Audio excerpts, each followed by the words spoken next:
Q1 निम्नलिखित में से कौन सी भारतीय कोयले की विशेषता है? 1. उच्च राख सामग्री। 2. कम सल्फर सामग्री। 3. कम राख संलयन तापमान। नीचे दिए गए कोड का उपयोग करके सही उत्तर चुनें। ए. होल केवल 1 और 2। बी. होल केवल 2। सी. केवल 1 और 3। डी. 1, 2 और 3। सही उत्तर ए। व्याख्या: कथन एक सही है। भारतीय कोयला अपनी उच्च राख सामग्री हाई ऐश कंटेंट के लिए जाना जाता है, जो अक्सर 35% से 45% तक होती है। कथन दो सही है। भारतीय कोयले में सल्फर की मात्रा आमतौर पर कम, लगभग 0.5% होती है, जो इसे पर्यावरण की दृष्टि से कुछ हद तक बेहतर बनाती है। कथन तीन गलत है। भारतीय कोयले में राख संलयन तापमान ऐश फ्यूजन टेम्परेचर उच्च होता है, कम नहीं। इसका मतलब है कि इसकी राख जल्दी नहीं पिघलती, जो बिजली संयंत्रों के लिए फायदेमंद है। Q2 हाल के वर्षों में चीनी मिलों के उत्तरी राज्यों से भारत के दक्षिणी और पश्चिमी राज्यों में स्थानांतरित होने की प्रवृत्ति है। इस संबंध में निम्नलिखित कथनों पर विचार करें। 1. दक्षिणी और पश्चिमी राज्यों में उत्तरी राज्यों की तुलना में उनके गन्ने में सुक्रोज की मात्रा अधिक है। 2. उत्तरी राज्यों में गन्ने की फसल पश्चिमी और दक्षिणी राज्यों की तुलना में जलवायु परिस्थितियों के कारण बीमारियों से अधिक ग्रस्त है। 3. दक्षिणी और पश्चिमी राज्यों की तुलना में उत्तरी राज्यों में गन्ने की खेती के लिए मिट्टी की स्थिति कम अनुकूल है। ऊपर दिए गए कथनों में से कितने कथनों को चीनी मिलों के उत्तरी राज्यों से भारत के दक्षिणी और पश्चिमी राज्यों में स्थानांतरित होने के पीछे का कारण बताया जा सकता है? ए होल केवल 1, बी होल केवल 2, सी होल सभी 3, डी होल कोई नहीं। सही उत्तर ए। व्याख्या: कथन एक सही है। दक्षिण भारत की उष्णकटिबंधीय जलवायु के कारण वहां के गन्ने में सुक्रोज की मात्रा अधिक होती है और पेराई का सीजन भी लंबा होता है। यह स्थानांतरण का मुख्य कारण है। कथन दो गलत है। गन्ने की बीमारियां जैसे रेड रॉट उत्तर और दक्षिण दोनों जगह हो सकती हैं, लेकिन यह मिलों के दक्षिण की ओर जाने का प्राथमिक या निर्णायक कारण नहीं है। कथन तीन गलत है। उत्तर भारत गंगा का मैदान की जलोढ़ मिट्टी गन्ने के लिए अत्यंत उपजाऊ और अनुकूल है। मिट्टी की कमी के कारण मिलें स्थानांतरित नहीं हो रही हैं। Q3 भारत में खनिज संसाधनों के वितरण के संदर्भ में निम्नलिखित कथनों पर विचार करें। 1. भारत में अधिकांश धात्विक खनिज प्रायद्वीपीय पठार क्षेत्र में पुरानी क्रिस्टलीय चट्टानों में पाए जाते हैं। 2. भारत के अधिकांश कोयला भंडार नर्मदा की घाटियों में पाए जाते हैं। 3. पेट्रोलियम भंडार असम, गुजरात और मुंबई हाई के तलछटी घाटियों में स्थित हैं। उपर्युक्त कथनों में से कितने सही हैं? ए खोल केवल 1, बी खोल केवल 2, सी खोल सभी 3, डी खोल कोई नहीं। सही उत्तर बी। व्याख्या: कथन एक सही है। भारत के प्रमुख धात्विक खनिज लौह अयस्क, मैंगनीज आदि धारवाड़ और कुडप्पा जैसी पुरानी क्रिस्टलीय चट्टानों वाले प्रायद्वीपीय पठार में केंद्रित हैं। कथन दो गलत है। भारत के लगभग 98% कोयला भंडार दामोदर, सोन, महानदी और गोदावरी नदियों की घाटियों गोंडवाना चट्टानों में पाए जाते हैं, न कि नर्मदा घाटी में। कथन तीन सही है। भारत में खनिज तेल मुख्य रूप से असम, डिगबोई, गुजरात, अंकलेश्वर और अपतटीय क्षेत्रों मुंबई हाई की अवसादी या तलछटी चट्टानों में मिलता है। Q4 मिश्रित खेती के संबंध में निम्नलिखित कथनों पर विचार करें। 1. जहां तक कृषि घटकों का सवाल है, मिश्रित खेती में एक समय में केवल एक ही प्रकार की फसल उगाई जाती है। 2. मिश्रित खेती में फसल की खेती और पशुपालन दोनों पर जोर दिया जाता है। 3. मिश्रित खेती आमतौर पर उत्तर पश्चिमी यूरोप और पूर्वी उत्तरी अमेरिका जैसे अत्यधिक विकसित क्षेत्रों में की जाती है। उपर्युक्त कथनों में से कितने सही हैं? ए होल केवल 1, बी होल केवल 2, सी होल सभी 3, डी होल कोई नहीं। सही उत्तर बी। व्याख्या: कथन एक गलत है। मिश्रित खेती मिक्स्ड फार्मिंग में एक ही खेत में एक साथ फसलें उगाना और पशुपालन करना शामिल होता है। साथ ही अक्सर चारे की फसलें और खाद्यान्न फसलें बारी बारी से या साथ उगाई जाती हैं। कथन दो सही है। इसकी मुख्य विशेषता ही फसल उत्पादन और पशुपालन जैसे मवेशी, भेड़, सूअर का संयोजन है। कथन तीन सही है। यह खेती दुनिया के विकसित हिस्सों जैसे उत्तरी पश्चिमी यूरोप, पूर्वी उत्तरी अमेरिका और यूरेशिया के कुछ हिस्सों में अत्यधिक प्रचलित है। Q5 विश्व भर में खनिजों के वितरण के संदर्भ में निम्नलिखित जोड़ों पर विचार करें। क्षेत्र: खनिजों से समृद्ध 1, रूर, कोयला 2, बोके, लिथियम 3, डोनबास, बॉक्साइट 4, एंटोफागास्टा, तांबा। ऊपर दिए गए कितने जोड़े सही ढंग से मेल खाते हैं? ए होल केवल 1, बी होल केवल 2, सी होल सभी 3, डी होल सभी 4। सही उत्तर बी। व्याख्या: जोड़ा एक सही है। जर्मनी का रूर क्षेत्र कोयला खनन के लिए विश्व प्रसिद्ध है। जोड़ा दो गलत है। गिनी अफ्रीका में स्थित बोके क्षेत्र बॉक्साइट के विशाल भंडार के लिए जाना जाता है, लिथियम के लिए नहीं। जोड़ा 3 गलत है। यूक्रेन का डोनबास क्षेत्र कोयला उत्पादन के लिए प्रसिद्ध है, बॉक्साइट के लिए नहीं। जोड़ा 4 सही है। चिली का एंटोफागास्टा क्षेत्र दुनिया के सबसे बड़े तांबा उत्पादक क्षेत्रों में से एक है। Q6 भारत में लौह अयस्क भंडार के संदर्भ में निम्नलिखित कथनों पर विचार करें। 1. भारत में लोहे का लगभग पूरा उत्पादन मैग्नेटाइट अयस्क से होता है। 2. कुल मैग्नेटाइट अयस्क भंडार का आधे से अधिक हिस्सा ओडिशा में स्थित है। 3. नोआमुंडी खदानें झारखंड में स्थित प्रमुख लौह अयस्क खदानें हैं। उपर्युक्त कथनों में से कितने सही हैं? A होल केवल 1, B होल केवल 2, C होल सभी 3, D होल कोई नहीं। सही उत्तर A। व्याख्या कथन 1 गलत है। भारत में अधिकांश लौह अयस्क उत्पादन और उपयोग हेमेटाइट अयस्क से होता है, मैग्नेटाइट से नहीं। मैग्नेटाइट के भंडार अधिक हैं, लेकिन वे मुख्य रूप से दक्षिण भारत, कर्नाटक में हैं। कथन 2 गलत है। मैग्नेटाइट का सबसे बड़ा भंडार कर्नाटक, लगभग 70% से अधिक में है। ओडिशा हेमेटाइट भंडार में अग्रणी है। कथन 3 सही है।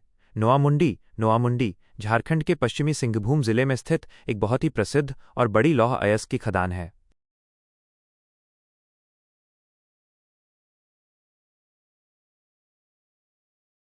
Q7 नामचिक नामफुक अरुणाचल प्रदेश और कालाकोट जम्मू और कश्मीर निम्नलिखित में से किसके निष्कर्षण के लिए प्रसिद्ध हैं? A होल तेल, शेल, B होल पेट्रोलियम, C होल प्राकृतिक गैस, D होल भूरा कोयला। सही उत्तर D। व्याख्या विकल्प D सही है। नामचिक नामफुक अरुणाचल प्रदेश का प्रमुख कोयला क्षेत्र है और कालाकोट जम्मू कश्मीर का। यहाँ मुख्य रूप से तृतीयक टर्शियरी काल का कोयला या लिग्नाइट भूरा कोयला पाया जाता है। विकल्प A, B और C गलत हैं। यद्यपि पूर्वोत्तर भारत में तेल और गैस मिलते हैं, लेकिन ये विशिष्ट स्थान विशेष रूप से कोयला खनन के लिए ही जाने जाते हैं। Q.8 होल निम्नलिखित विवरण पर विचार करें। देश A एक विकसित देश है जिसमें जन्म और मृत्यु दर कम है, जिसके परिणाम स्वरूप जनसंख्या वृद्धि नकारात्मक है। ऊपर दिए गए विवरण के आधार पर इस देश के लिए आयु लिंग पिरामिड का आकार क्या होगा? A होल चौड़ा आधार, संकीर्ण शीर्ष, B होल संकीर्ण आधार, चौड़ा शीर्ष, C सर्वत्र एक समान आकार, D होल चौड़ा आधार, चौड़ा शीर्ष। सही उत्तर B। व्याख्या विकल्प B सही है। कम जन्म दर का मतलब है कि बच्चों की संख्या कम होगी, जिससे पिरामिड का आधार संकीर्ण हो जाता है। विकसित देशों में बेहतर स्वास्थ्य सुविधाओं के कारण लोग लंबे समय तक जीवित रहते हैं, जिससे शीर्ष चौड़ा होता है। इसे स्थिर या ह्रासमान जनसंख्या का सूचक माना जाता है।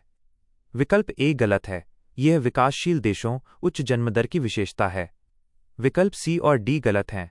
ये व्यावहारिक रूप से किसी भी वास्तविक जनसंख्या संरचना को नहीं दर्शाते हैं। Q9 निम्नलिखित में से कौन सा कथन डिजिटल डिवाइड शब्द का सबसे अच्छा वर्णन करता है? A होल उच्च डिजिटल साक्षरता वाले व्यक्तियों और कम डिजिटल साक्षरता वाले व्यक्तियों के बीच का अंतर। B पुरुषों और महिलाओं के बीच डिजिटल तकनीक तक पहुंच में अंतर।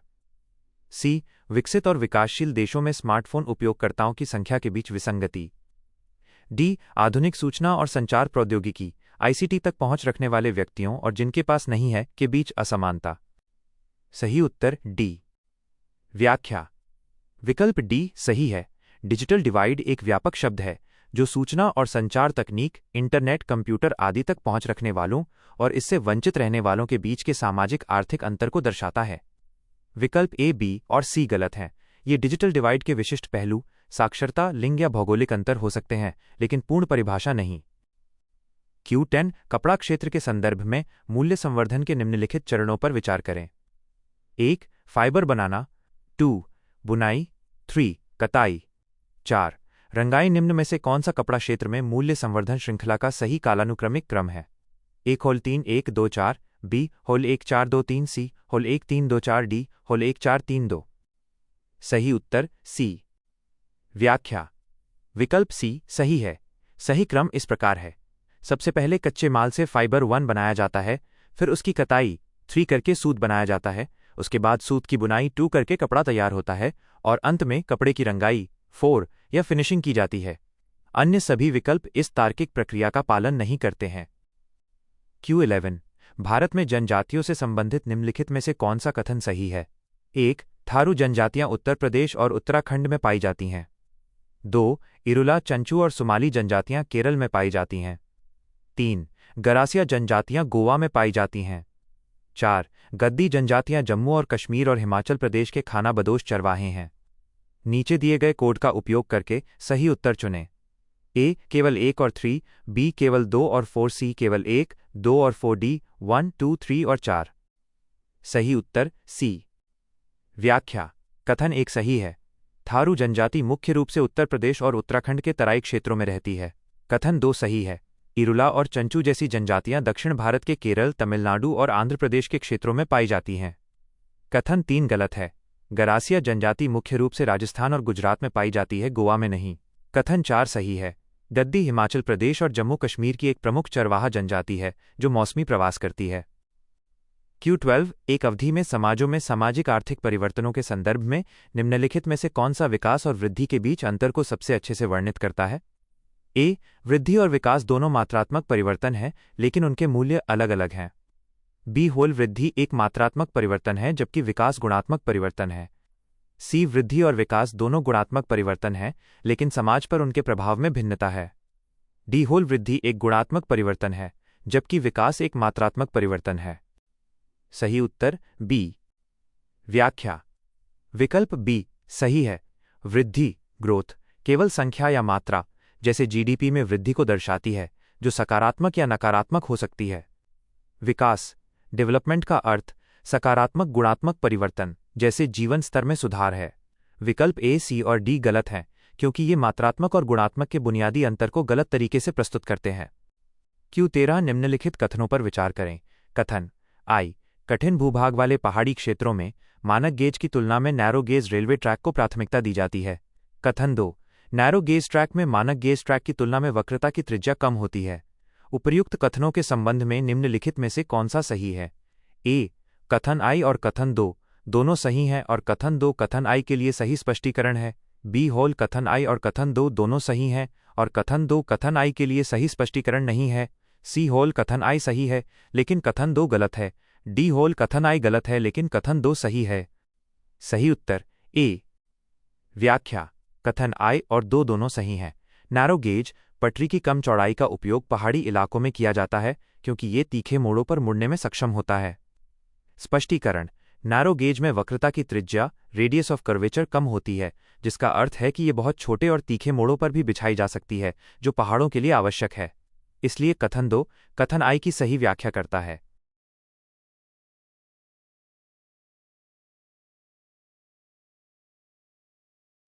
Q14 सामूहिक खेती और सहकारी खेती के संदर्भ में निम्नलिखित कथनों पर विचार करें। 1. सामूहिक खेती के मामले के विपरीत सहकारी खेती में भूमि का स्वामित्व सामूहिक रूप से खेती करने वाले समूह के पास होता है, जिसमें कोई व्यक्तिगत स्वामित्व अधिकार नहीं होता है। 2. सामूहिक खेती के मामले के विपरीत सहकारी खेती में नियंत्रण लोकतांत्रिक होता है, जिसमें सदस्य मतदान के माध्यम से निर्णय लेने में भाग लेते हैं।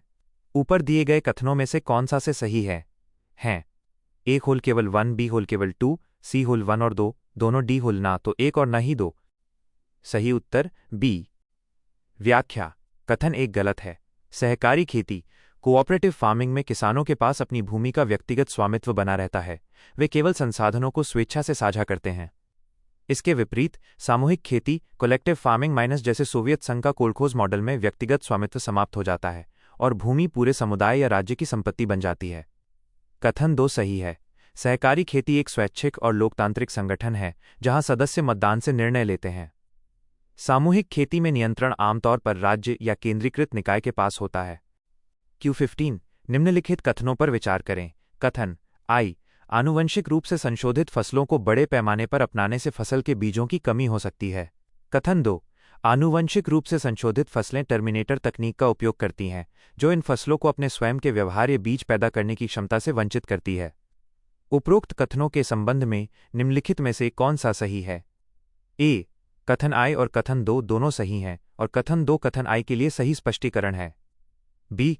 कथन आई और कथन 2 दोनों सही हैं और कथन 2 कथन आई के लिए सही स्पष्टीकरण नहीं है। सी. कथन आई सही है लेकिन कथन 2 गलत है। डी. कथन आई गलत है लेकिन कथन 2 सही है। सही उत्तर ए। व्याख्या: कथन आई और 2 दोनों सही हैं, टर्मिनेटर तकनीक GURT के कारण आनुवंशिक रूप से संशोधित GM फसलों के बीज अगली पीढ़ी के लिए अंकुरित नहीं होते। इससे किसान हर साल अपने पुराने बीजों का उपयोग नहीं कर पाते और उन्हें बाजार कंपनियों पर निर्भर रहना पड़ता है, जिससे खेतों में पुनः उपयोग योग्य बीजों की कमी हो जाती है। कथन 2 सीधे तौर पर कथन I के कारण की व्याख्या करता है। Q16 वैश्विक मुद्दों के संदर्भ में ब्रंडलैंड रिपोर्ट मुख्य रूप से निम्नलिखित में से किससे संबंधित है? ए. इसने समान विकास को बढ़ावा देने के लिए राष्ट्रों के बीच व्यापार बाधाओं को पूरी तरह से समाप्त करने का प्रस्ताव रखा। बी. फॉल. इसने खतरनाक कचरे के अंतर्देशीय आवागमन के खतरे से निपटने के लिए एक बाध्यकारी अंतर्राष्ट्रीय समझौते का प्रस्ताव रखा।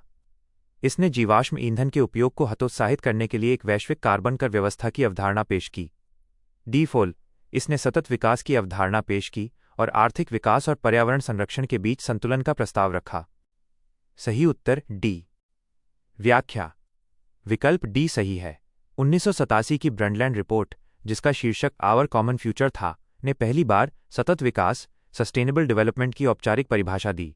विकल्प ए, बी और सी गलत हैं, क्योंकि वे क्रमशः व्यापार, WTO, कचरा, बेसल कन्वेंशन और जलवायु कर से संबंधित हैं, न कि ब्रंडलैंड रिपोर्ट से।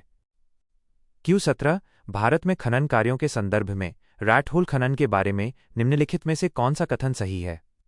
ए. होल रैट होल खनन खनन का एक यंत्रीकृत रूप है जो आमतौर पर खुली खदानों में किया जाता है।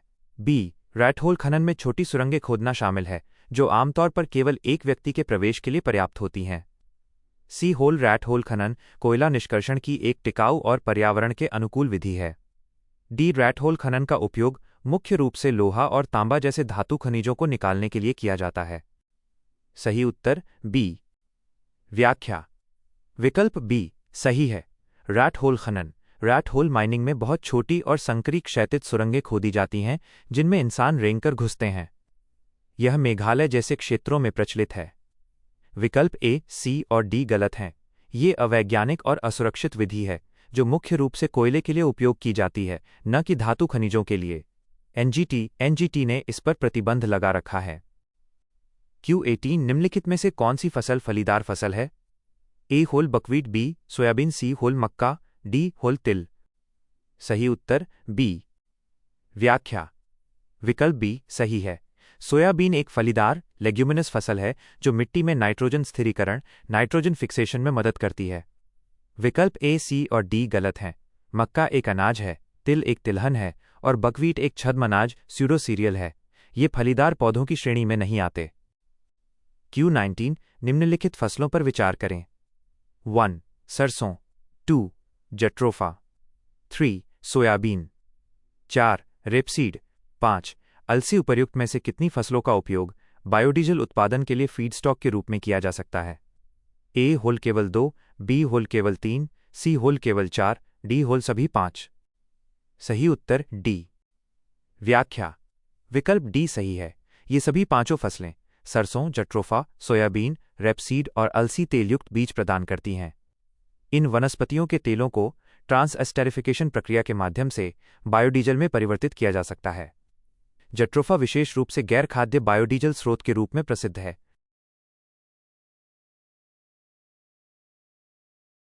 Q20 ड्रिप सिंचाई के संबंध में निम्नलिखित कथनों पर विचार करें। 1. ये खरपतवार की वृद्धि को नियंत्रित करता है। 2. ये पौधों में फंगल रोगों को कम करता है। 3. इसमें उच्च स्थापना लागत शामिल है। 4. ये मिट्टी के पोषक तत्वों की हानि को कम करता है। ऊपर दिए गए कथनों में से कितने सही हैं? ए. होल केवल 1, बी. होल केवल 2, सी. होल केवल 3, डी. होल सभी 4। सही उत्तर डी। व्याख्या। कथन 1 सही है। ड्रिप सिंचाई में पानी सीधे पौधों की जड़ों में जाता है, जिससे खाली जमीन सूखी रहती है और खरपतवारों को बढ़ने का मौका नहीं मिलता। कथन 2 सही है। चूंकि पत्तियां और तने भीगे नहीं रहते, इसलिए नमी से होने वाले फंगल रोगों का खतरा कम हो जाता है। कथन 3 सही है। ड्रिप सिस्टम के पाइप, फिल्टर और ड्रिपर्स लगाने की शुरुआती लागत इंस्टॉलेशन कॉस्ट पारंपरिक तरीकों की तुलना में बहुत अधिक होती है। कथन 4 सही है। पानी का बहाव नियंत्रित होने के कारण लीचिंग पोषक तत्वों का रिस्क नीचे चले जाना नहीं होती, जिससे पोषक तत्वों की बचत होती है। Q21 निम्नलिखित कथनों पर विचार करें। 1. गोंडवाना बेड में प्राकृतिक गैस प्रचुर मात्रा में पाई जाती है। 2. कोडरमा में अभ्रक प्रचुर मात्रा में पाया जाता है। 3. धारवाड़ पेट्रोलियम के लिए प्रसिद्ध है। ऊपर दिए गए कथनों में से कौन सा सही है? हैं ए होल 1 और 2 बी, केवल 2 सी, 2 और 3 डी, कोई नहीं। सही उत्तर बी। व्याख्या: कथन एक गलत है। गोंडवाना बेड मुख्य रूप से कोयला कोल के लिए प्रसिद्ध है, प्राकृतिक गैस के लिए नहीं। कथन दो सही है। झारखंड का कोडरमा जिला अपनी अभ्रक माइका पेटी के लिए विश्व प्रसिद्ध है। कथन तीन गलत है। धारवाड़ चट्टानें मुख्य रूप से धात्विक खनिजों जैसे लोहा, सोना, मैंगनीज के लिए जानी जाती हैं, जबकि पेट्रोलियम मुख्य रूप से टर्शरी काल की अवसादी चट्टानों में मिलता है। Q22 निम्नलिखित कथनों पर विचार करें। 1. यह मानव को सभी विकास गतिविधियों के लाभार्थी या लक्ष्य के रूप में देखता है। 2. ये बताता है कि लोग विकास में भागीदार नहीं हैं, बल्कि केवल निष्क्रिय प्राप्तकर्ता हैं। 3.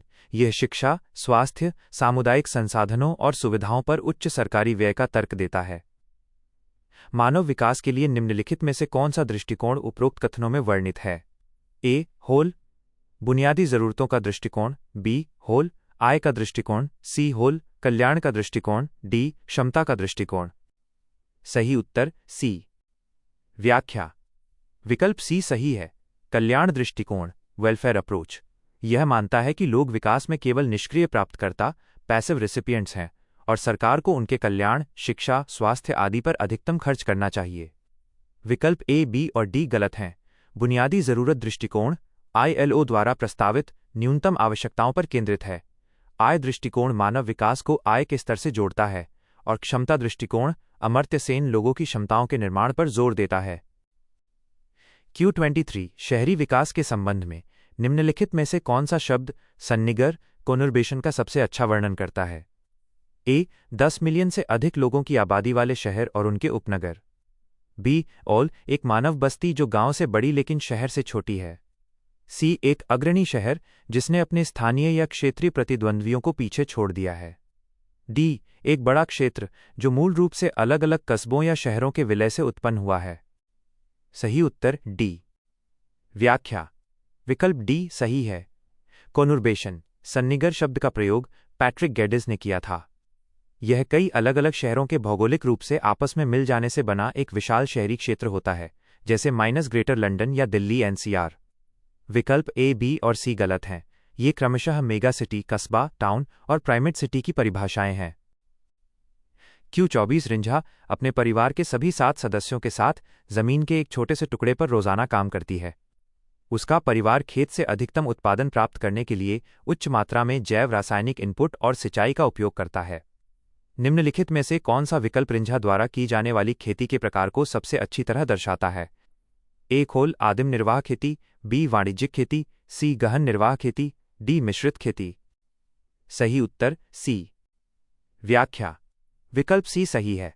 गहन निर्वाह कृषि इंटेंसिव सब्सिस्टेंस फार्मिंग घनी आबादी वाले क्षेत्रों में की जाती है, जहां जमीन कम होती है और श्रम अधिक उपज के लिए रसायनों और सिंचाई का भरपूर उपयोग होता है। विकल्प ए, बी और डी गलत हैं। आदिम कृषि में आधुनिक इनपुट का उपयोग नहीं होता। वाणिज्यिक खेती मुख्य रूप से व्यापार के लिए बड़े क्षेत्रों पर होती है और मिश्रित खेती में पशुपालन और फसल उत्पादन साथ साथ होता है। Q25 भारत में कोयला आधारित ताप विद्युत संयंत्रों के संदर्भ में निम्नलिखित कथन। 1. उनमें से कोई भी समुद्री जल का उपयोग नहीं करता है। 2. उनमें से कोई भी जल तनावग्रस्त जिले में स्थापित नहीं है। 3. उनमें से कोई भी निजी स्वामित्व में नहीं है। उपर्युक्त कथनों में से कितने सही हैं? ए. होल केवल 1, बी. होल केवल 2, सी. होल सभी 3, डी. होल कोई नहीं। सही उत्तर डी। व्याख्या: कथन एक गलत है। तटीय क्षेत्रों में स्थित कई ताप विद्युत संयंत्र समुद्री जल का उपयोग करते हैं। कथन दो गलत है। भारत के कई ताप विद्युत संयंत्र ऐसे जिलों में स्थित हैं जहां पानी की भारी कमी वाटर स्ट्रेस्ड है। कथन तीन गलत है। भारत में रिलायंस पावर, टाटा पावर और अडानी पावर जैसे कई निजी स्वामित्व वाले ताप विद्युत संयंत्र कार्यरत हैं। Q26 आदिम निर्वाह खेती आदिम औजारों की मदद से जमीन के छोटे छोटे टुकड़ों पर खेती करने की एक प्राचीन प्रथा है। इस संदर्भ में निम्नलिखित जोड़ों पर विचार करें। आदिम निर्वाह खेती इस क्षेत्र में प्रचलित है। झूमिंग असम पामलौ, छत्तीसगढ़ दीपा, मणिपुर दहिया बेवार, मध्य प्रदेश। ऊपर दिए गए जोड़ों में से कितने जोड़े सही ढंग से मेल खाते हैं? ए. होल केवल 1, बी. होल केवल 2, सी. होल केवल 3, डी. होल सभी 4। सही उत्तर बी। व्याख्या: जोड़ा एक सही है। झूमिंग झमिंग उत्तर पूर्वी भारत, असम मेघालय आदि में प्रचलित है। जोड़ा 2 गलत है। पामलो पैमलू खेती मणिपुर में प्रचलित है। जोड़ा 3 गलत है। दीपा दीपा छत्तीसगढ़ के बस्तर जिले और अंडमान निकोबार में प्रचलित है। जोड़ा 4 सही है। मध्य प्रदेश में झूम कृषि को बेवार या दहिया के नाम से जाना जाता है। चूंकि केवल 1 और 4 सही हैं, इसलिए उत्तर केवल 2 है।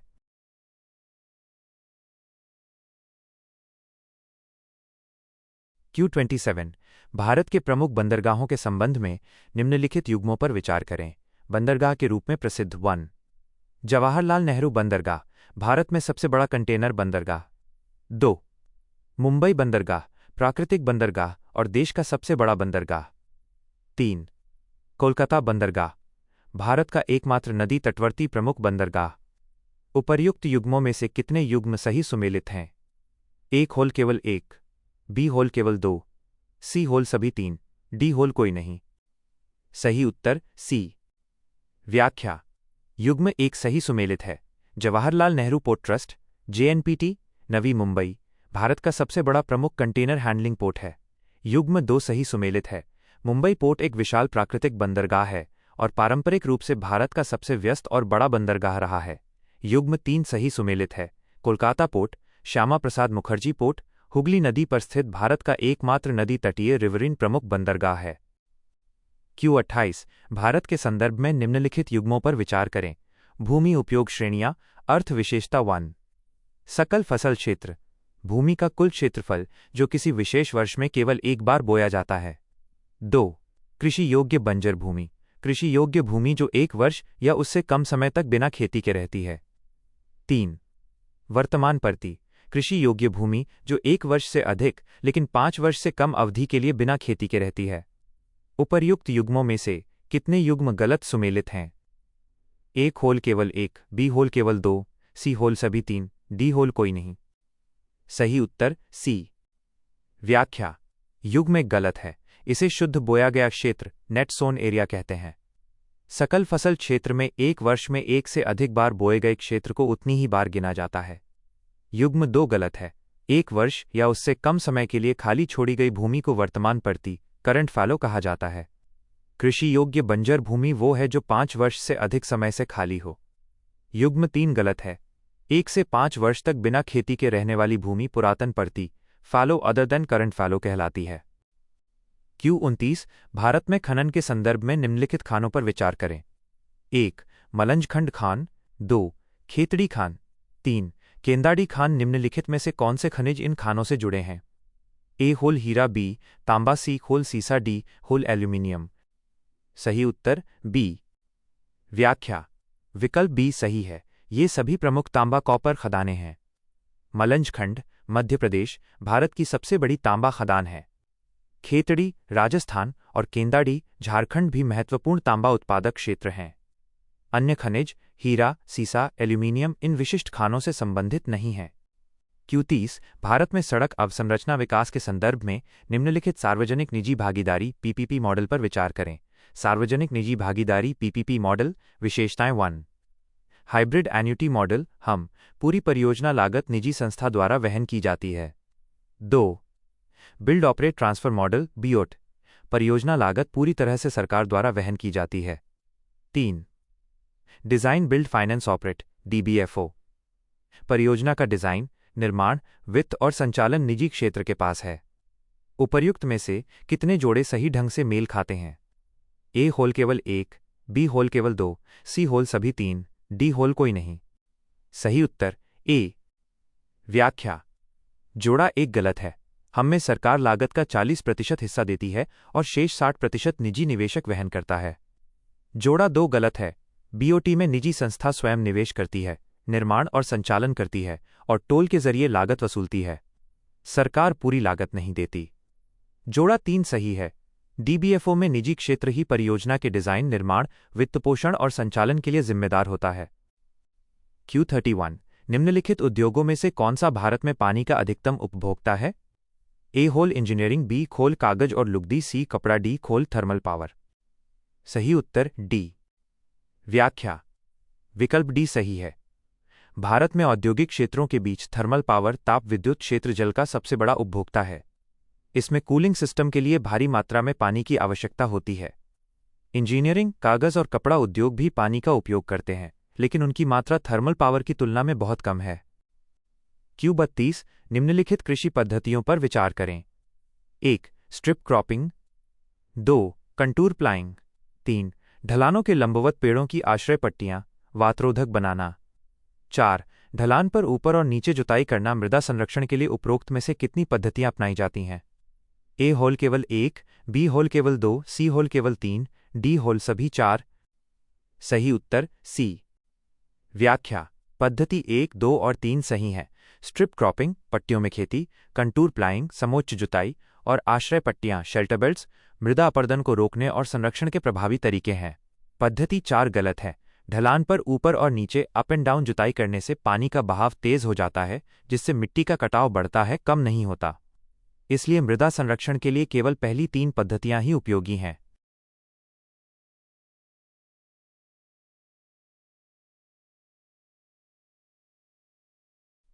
Q33 राष्ट्रीय सतत कृषि मिशन NSMA के संदर्भ में निम्नलिखित कथनों पर विचार करें। 1. इसे जलवायु परिवर्तन पर राष्ट्रीय कार्य योजना NAPCC के हिस्से के रूप में लॉन्च किया गया था। 2. ये जैविक खेती पर केंद्रित है और इसका उद्देश्य 2030 तक रासायनिक कीटनाशक और उर्वरक के उपयोग को समाप्त करना है। 3. यह किसी विशेष क्षेत्र में अनाज बैंकों और चारा बैंकों जैसी सामान्य परिसंपत्तियों के निर्माण को प्रोत्साहित करता है। ऊपर दिए गए कथनों में से कितने सही हैं? ए खोल केवल 1, बी खोल केवल 2, सी खोल सभी 3, डी कोई नहीं। सही उत्तर बी। व्याख्या: कथन 1 सही है। NMS से जलवायु परिवर्तन पर राष्ट्रीय कार्य योजना NAPCC के तहत 8 मिशनों में से एक है। कथन 2 गलत है। मिशन का उद्देश्य टिकाऊ कृषि को बढ़ावा देना है, लेकिन इसका कोई ऐसा लक्ष्य नहीं है जो 2030 तक रासायनिक उर्वरकों को पूरी तरह समाप्त करने की बात करता हो। यह मुख्य रूप से उत्पादकता बढ़ाने और संसाधन संरक्षण पर केंद्रित है। कथन 3 सही है। यह मिशन सामुदायिक स्तर पर बीज बैंकों, चारा बैंकों और अन्य साझा संपत्तियों के निर्माण को बढ़ावा देता है, ताकि किसानों की जलवायु लचीलापन क्लाइमेट रेजिलियंस क्षमता बढ़े। Q34 बिग ट्रंक रूट एक महत्वपूर्ण अंतर्राष्ट्रीय व्यापार मार्ग निम्नलिखित में से किस महाद्वीप को जोड़ता है? ए होल यूरोप और एशिया, बी होल उत्तरी अमेरिका और अफ्रीका, सी होल उत्तरी अमेरिका और दक्षिण अमेरिका, डी होल यूरोप और उत्तरी अमेरिका। सही उत्तर डी। व्याख्या: विकल्प डी सही है। उत्तरी अटलांटिक समुद्री मार्ग को बिग ट्रंक रूट कहा जाता है। यह उत्तर पूर्वी संयुक्त राज्य अमेरिका, उत्तरी अमेरिका और उत्तर पश्चिमी यूरोप को जोड़ता है। यह दुनिया का सबसे व्यस्त और महत्वपूर्ण समुद्री व्यापार मार्ग है। विकल्प ए, बी और सी गलत हैं, क्योंकि बिग ट्रंक रूट विशिष्ट रूप से अटलांटिक महासागर के आर पार विकसित औद्योगिक राष्ट्रों के बीच स्थित है। Q35 दुनिया के लगभग 3/4 कोबाल्ट इलेक्ट्रिक मोटर वाहनों के लिए बैटरी के निर्माण के लिए आवश्यक धातु का उत्पादन किसके द्वारा किया जाता है? A whole Argentina, B whole Botswana, C whole Congo लोकतांत्रिक गणराज्य, डी होल कजाकिस्तान। सही उत्तर सी। व्याख्या: विकल्प सी सही है। दुनिया के कुल कोबाल्ट उत्पादन का लगभग 70% से अधिक हिस्सा कांगो लोकतांत्रिक गणराज्य DRC से आता है। आधुनिक लिथियम आयन बैटरी के लिए कोबाल्ट एक अनिवार्य घटक है। विकल्प ए, बी और डी गलत हैं। ये देश अन्य खनिजों जैसे लिथियम या यूरेनियम के लिए जाने जा सकते हैं, लेकिन कोबाल्ट के वैश्विक उत्पादन में इनका हिस्सा कांगो के मुकाबले बहुत कम है। Q36 निम्नलिखित राज्यों पर विचार करें। 1. तमिलनाडु, 2. पश्चिम बंगाल, 3. कर्नाटक, 4. गुजरात, 5. आसाम। उपर्युक्त में से कितने को आमतौर पर भारत में प्रमुख चाय उत्पादक राज्यों के रूप में जाना जाता है? ए होल केवल 2, बी होल केवल 3, सी होल केवल 4, डी होल सभी 5। सही उत्तर सी। व्याख्या: बिंदु 1, 2, 3 और 5 सही हैं। असम, पश्चिम बंगाल, दार्जिलिंग, तमिलनाडु, नीलगिरी और कर्नाटक भारत के प्रमुख चाय उत्पादक क्षेत्र हैं। बिंदु 4 गलत है। गुजरात में चाय का व्यावसायिक उत्पादन नहीं होता है। ये मुख्य रूप से कपास, मूंगफली और तंबाकू के लिए जाना जाता है। चूंकि 5 में से 4 राज्य चाय उत्पादक हैं, इसलिए सही विकल्प केवल 4 है। Q37 ओपनकास्ट माइनिंग और अंडरग्राउंड माइनिंग के बीच अंतर के संदर्भ में निम्नलिखित कथनों पर विचार करें। 1. अंडरग्राउंड माइनिंग आमतौर पर ओपनकास्ट माइनिंग से ज्यादा महंगी होती है। 2. अंडरग्राउंड माइनिंग में आमतौर पर ओपनकास्ट माइनिंग की तुलना में ज़्यादा उत्पादन होता है। 3. एक बार खनन गतिविधि बंद हो जाने के बाद ओपनकास्ट माइनिंग के विपरीत अंडरग्राउंड माइनिंग में भूमि सुधार प्रयासों की आवश्यकता नहीं होती है। ऊपर दिए गए कथनों में से कितने सही हैं? ए खोल केवल 1, बी खोल केवल 2, सी खोल सभी 3, डी कोई नहीं। सही उत्तर ए। व्याख्या: कथन एक सही है। भूमिगत खनन अंडरग्राउंड माइनिंग में लिफ्ट, वेंटिलेशन और सुरक्षा उपकरणों की भारी लागत के कारण ये ओपनकास्ट सतही खनन से बहुत महंगा होता है। कथन 2 गलत है। ओपनकास्ट माइनिंग में बड़े मशीनों के कारण उत्पादन दर और मात्रा आमतौर पर भूमिगत खनन से बहुत अधिक होती है। कथन 3 गलत है। दोनों प्रकार के खनन में पर्यावरणीय सुधार की आवश्यकता होती है। भूमिगत खनन में धंसाव सबसाइडेंस को रोकने के लिए सुधार कार्य अनिवार्य होते हैं। Q38 भारत में विभिन्न राष्ट्रीय जलमार्गों और उनके स्थान के संदर्भ में निम्नलिखित युग्मों पर विचार करें। राष्ट्रीय जलमार्ग स्थान 1। राष्ट्रीय जलमार्ग 1 गंगा भागीरथी हुगली नदियां 2। राष्ट्रीय जलमार्ग 2 ब्रह्मपुत्र नदी 3। राष्ट्रीय जलमार्ग 3 महानदी ब्राह्मणी नदियां 4। राष्ट्रीय जलमार्ग 4 कृष्णा गोदावरी नदियां। ऊपर दिए गए युग्मों में से कितने युग्म सही सुमेलित हैं? ए खोल केवल 1, बी खोल केवल 2, सी खोल केवल 3, डी खोल सभी 4। सही उत्तर सी। व्याख्या: युग्म 1 सही है। NW एक प्रयागराज से हल्दिया तक गंगा भागीरथी हुगली नदी तंत्र पर स्थित है। युग्म 2 सही है। NW2 सादिया से धुबरी तक ब्रह्मपुत्र नदी पर है। युग्म 3 गलत है। NW3 केरल के पश्चिमी तट नहर कोट्टापुरम से कोल्लम पर स्थित है। महानदी ब्राह्मणी पर NW5 स्थित है। युग्म 4 सही है। NW4 का विस्तार कृष्णा और गोदावरी नदियों के साथ साथ कनाल नेटवर्क पर है। Q39 निम्नलिखित भौगोलिक घटना पर विचार करें। 1. पृथ्वी का एक हिस्सा जो पूरे साल दिन के उजाले का अनुभव करता है। 2. पृथ्वी पर समुद्री ज्वार की अनुपस्थिति। 3. पृथ्वी के चुंबकीय क्षेत्र का अंततः नुकसान। 4. भूमध्य रेखीय उभार का बढ़ा हुआ विस्तार। यदि पृथ्वी अपनी धुरी पर घूमना रोटेशन बंद कर दे तो उपरोक्त दी गई घटनाओं में से कितने संभावित परिणाम हैं? ए होल केवल 1, बी होल केवल 2, सी होल सभी 3, डी होल सभी 4। सही उत्तर बी। व्याख्या: परिणाम 1 गलत है। यदि घूर्णन बंद होता है तो एक हिस्सा 6 महीने दिन और 6 महीने रात का अनुभव करेगा, यदि परिक्रमण जारी है न कि पूरे साल केवल दिन। परिणाम 2 गलत है। ज्वार मुख्य रूप से चंद्रमा और सूर्य के गुरुत्वाकर्षण से आते हैं। पृथ्वी के रुकने पर भी गुरुत्वाकर्षण काम करेगा, हालांकि ज्वार का पैटर्न बदल जाएगा। परिणाम 3 सही है। पृथ्वी का चुंबकीय क्षेत्र इसके बाहरी कोर में पिघले लोहे के घूर्णन डायनामो इफेक्ट से बनता है। घूर्णन रुकने पर यह ढाल खत्म हो जाएगी। परिणाम 4 गलत है। भूमध्य रेखीय उभार इक्वाटोरियल बल्ज घूर्णन के कारण लगने वाले अपकेंद्रीय बल सेंट्रीफ्यूगल फोर्स से बनता है। घूर्णन रुकने पर यह उभार समाप्त हो जाएगा और पृथ्वी पूर्णतः गोलाकार होने की कोशिश करेगी। अतिरिक्त सही परिणाम: कोरियोलिस बल कोरियोलिस फोर्स लुप्त हो जाएगा। नोट: विकल्पों के अनुसार केवल 2 तर्कसंगत माना गया है जिसमें कोरियोलिस बल का लोप और चुंबकीय क्षेत्र की क्षति प्रमुख हैं।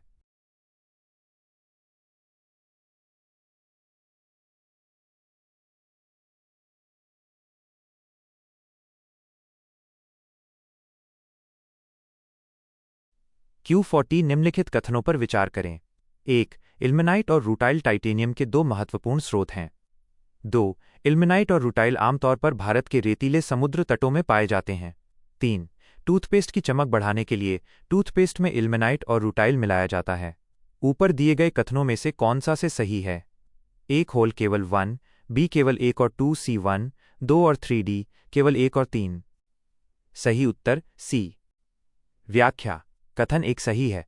इल्मेनाइट FeTO_3 और रूटाइल TiO_2 टाइटेनियम के मुख्य खनिज अयस्क हैं। कथन 2 सही है। भारत में ये खनिज मुख्य रूप से तटीय प्लेसर जमा बीच सैंड्स में पाए जाते हैं, विशेषकर केरल, तमिलनाडु और ओडिशा के तटों पर। कथन 3 सही है। टाइटेनियम डाइऑक्साइड TiO_2 का उपयोग टूथपेस्ट में सफेद रंग और चमक ओपेसिफायर प्रदान करने के लिए किया जाता है। Q41 भारत के निम्नलिखित में से किस क्षेत्र में शेल गैस संसाधन पाए जाते हैं? 1. Cambay basin, 2. Kaveri basin, 3. Krishna Godavari basin. नीचे दिए गए कोड का उपयोग करके सही उत्तर चुनें। ए केवल 1 और 2, बी केवल 3, सी केवल 2 और 3, डी 1, 2 और 3। सही उत्तर डी। व्याख्या। कथन 1, 2 और 3 सही हैं। भारत सरकार ने शेल गैस की खोज के लिए कैम्बे, गुजरात, कावेरी, कृष्णा, गोदावरी और दामोदर घाटी बेसिन जैसे क्षेत्रों की पहचान की है। कैम्बे बेसिन में शेल गैस की व्यावसायिक क्षमता सबसे अधिक मानी जाती है। Q42 निम्नलिखित में से कौन सी क्रिया मानव विकास के लिए क्षमता दृष्टिकोण से सबसे अधिक निकटता से जुड़ी हुई है? ए. फॉल व्यक्तियों की स्वतंत्रता को बढ़ाने के लिए उनके वेतन में वृद्धि सुनिश्चित करना।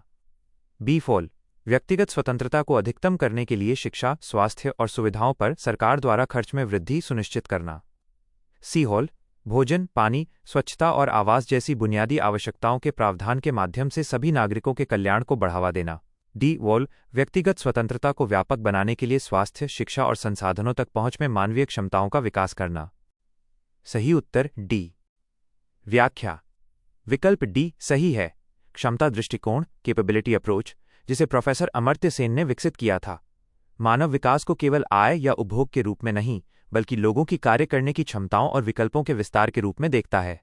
विकल्प ए, बी और सी गलत हैं, क्योंकि ये क्रमशः आय दृष्टिकोण, कल्याण दृष्टिकोण और बुनियादी जरूरत दृष्टिकोण को दर्शाते हैं। Q43 भारत में खनिज संसाधनों के संदर्भ में नाहरकटिया, अंकलेश्वर और मोरन हुग्रीजन निम्नलिखित में से किस खनिज संसाधन के लिए जाने जाते हैं? A. Whole petroleum, B. Whole कोयला, सी. लोहा, डी. Whole bauxite. सही उत्तर ए। व्याख्या। विकल्प ए सही है। नाहरकटिया और मोरन हुग्रीजन असम के प्रमुख तेल क्षेत्र हैं। अंकलेश्वर गुजरात का सबसे महत्वपूर्ण पेट्रोलियम उत्पादक क्षेत्र है। ये सभी स्थल कच्चे तेल और प्राकृतिक गैस के निष्कर्षण से जुड़े हैं। Q44 निम्नलिखित में से किसे तृतीयक गतिविधियां माना जा सकता है? 1. निकाले गए खनिजों का परिवहन। 2. पूरी तरह से स्वचालित उद्योग में माल का निर्माण। 3. अंतरिक्ष यान बनाना। 4. किसानों को उपकरण और मशीनें खरीदने के लिए ऋण प्रदान करना। नीचे दिए गए कोड का उपयोग करके सही उत्तर चुनें। ए. केवल 1, 2 और 4, बी.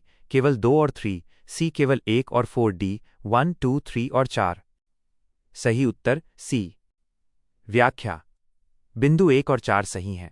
परिवहन, ट्रांसपोर्ट और बैंकिंग ऋण फाइनेंशियल सर्विसेज सेवा क्षेत्र के अंतर्गत आते हैं, जो तृतीयक क्षेत्र टर्शियरी सेक्टर का हिस्सा है। बिंदु 2 और 3 गलत हैं। माल का निर्माण और अंतरिक्ष यान बनाना विनिर्माण मैन्युफैक्चरिंग का हिस्सा हैं, जो द्वितीयक क्षेत्र सेकेंडरी सेक्टर में आते हैं। Q45 भारत के चांगपा समुदाय के संदर्भ में निम्नलिखित कथनों पर विचार करें। 1. वे मुख्य रूप से उत्तराखंड राज्य में रहते हैं। 2. वे पश्मीना बकरियों को पालते हैं, जो बढ़िया ऊन देती हैं। 3. उन्हें अनुसूचित जनजातियों की श्रेणी में रखा जाता है। ऊपर दिए गए कथनों में से कौन सा सही है? ए. होल केवल 1, बी. खोल केवल 2 और 3, सी. केवल 3, डी. 1, 2 और 3। सही उत्तर बी। व्याख्या। कथन एक गलत है। चांगपा समुदाय मुख्य रूप से लद्दाख के चांगथांग क्षेत्र में रहने वाली एक अर्धखानाबदोश जनजाति है, उत्तराखंड की नहीं। कथन 2 सही है। वे उच्च गुणवत्ता वाली पश्मीना बकरियां पालते हैं, जिनसे विश्व प्रसिद्ध पश्मीना ऊन प्राप्त होता है। कथन 3 सही है। भारत सरकार द्वारा चांगपा को अनुसूचित जनजाति ST का दर्जा प्राप्त है। Q46 भारत की वर्तमान ग्रामीण शहरी जनसंख्या संरचना के संदर्भ में निम्नलिखित कथनों पर विचार करें। 1. भारत में शहरी जनसंख्या की वृद्धि दर स्वतंत्रता के बाद से हर साल लगातार बढ़ रही है। 2. शहरी भारत ग्रामीण भारत की तुलना में उच्च श्रम बल भागीदारी दर प्रदर्शित करता है। 3. बहुआयामी गरीबी का अनुभव करने वाली आबादी का प्रतिशत शहरी भारत की तुलना में ग्रामीण भारत में अधिक है। ऊपर दिए गए कथनों में से कितने सही हैं? ए. होल केवल 1, बी. होल केवल 2, सी. होल सभी 3, डी. होल कोई नहीं। सही उत्तर ए। व्याख्या। कथन एक गलत है। शहरी जनसंख्या का कुल आकार बढ़ा है, लेकिन वृद्धि दर ग्रोथ रेट हर साल लगातार नहीं बढ़ी है। इसमें समय समय पर गिरावट और उतार चढ़ाव देखा गया है। कथन 2 गलत है। आंकड़ों के अनुसार ग्रामीण क्षेत्रों में आमतौर पर शहरी क्षेत्रों की तुलना में उच्च श्रम बल भागीदारी दर LFPR देखी जाती है, विशेषकर महिलाओं के मामले में। कथन 3 सही है। नीति आयोग की बहुआयामी गरीबी सूचकांक MPI रिपोर्ट के अनुसार ग्रामीण भारत में गरीबी का प्रसार शहरी भारत की तुलना में काफी अधिक है। Q47 निम्नलिखित कथनों पर विचार करें। कथन I पृथ्वी से चंद्रमा का हमेशा केवल एक पक्ष दिखाई देता है। कथन 2 पृथ्वी के चारों ओर चंद्रमा की परिक्रमा की गति पृथ्वी की घूर्णन गति के बराबर है। उपरोक्त कथनों के संबंध में निम्नलिखित में से कौन सा सही है? ए, होल कथन आई और कथन दो दोनों सही हैं और कथन दो कथन आई का सही स्पष्टीकरण है। बी, होल कथन आई और कथन दो दोनों सही हैं और कथन दो कथन आई का सही स्पष्टीकरण नहीं है। सी, होल कथन आई सही है लेकिन कथन दो गलत है। डी, होल कथन आई गलत है लेकिन कथन दो सही है। सही उत्तर सी। व्याख्या: कथन आई सही है। चंद्रमा का पृथ्वी के साथ ज्वारीय लॉक, टाइडल लॉकिंग होने के कारण हमें हमेशा उसका एक ही चेहरा दिखता है। कथन दो गलत है। चंद्रमा का एक ही हिस्सा दिखने का कारण यह है कि उसके अपने अक्ष पर घूर्णन की गति उसके पृथ्वी के चारों ओर परिक्रमण की गति के बराबर है। पृथ्वी की घूर्णन गति से इसका सीधा संबंध नहीं है। Q48 ऊर्जा संसाधनों के संबंध में निम्नलिखित कथनों पर विचार करें। 1. पृथ्वी पर उपलब्ध ऊर्जा के सभी नवीकरणीय संसाधन अक्षय हैं। 2. पृथ्वी पर उपलब्ध ऊर्जा के सभी गैर नवीकरणीय स्रोत समाप्त होने योग्य हैं। ऊपर दिए गए कथनों में से कौन सा से सही है?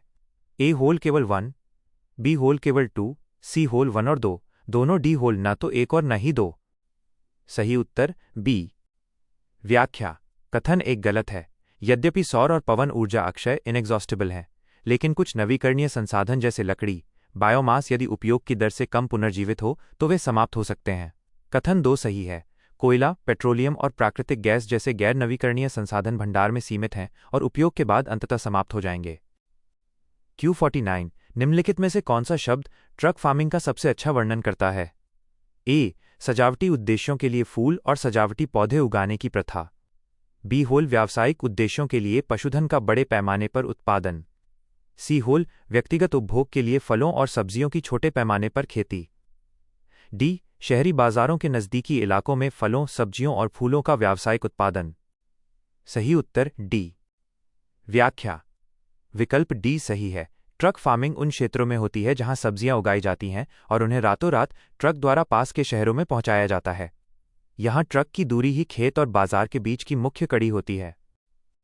Q50 निम्नलिखित जोड़ों पर विचार करें। स्टील प्लांट स्थान 1, Visvesvaraya iron and steel plant Madhya Pradesh 2, Rourkela steel plant Odisha 3, Durgapur steel plant Paschim Bengal. ऊपर दिए गए जोड़ों में से कितने सही ढंग से मेल खाते हैं? एक, होल केवल 1, बी, होल केवल 2, सी, होल सभी 3, डी, होल कोई नहीं। सही उत्तर बी। व्याख्या: जोड़ा एक गलत है। Visvesvaraya iron and steel plant VISL Karnataka Bhadravati में स्थित है, मध्य प्रदेश में नहीं। जोड़ा दो सही है। राउरकेला स्टील प्लांट जर्मनी के सहयोग से ओडिशा में स्थापित किया गया था। जोड़ा 3 सही है। दुर्गापुर स्टील प्लांट ब्रिटेन के सहयोग से पश्चिम बंगाल में स्थापित किया गया था।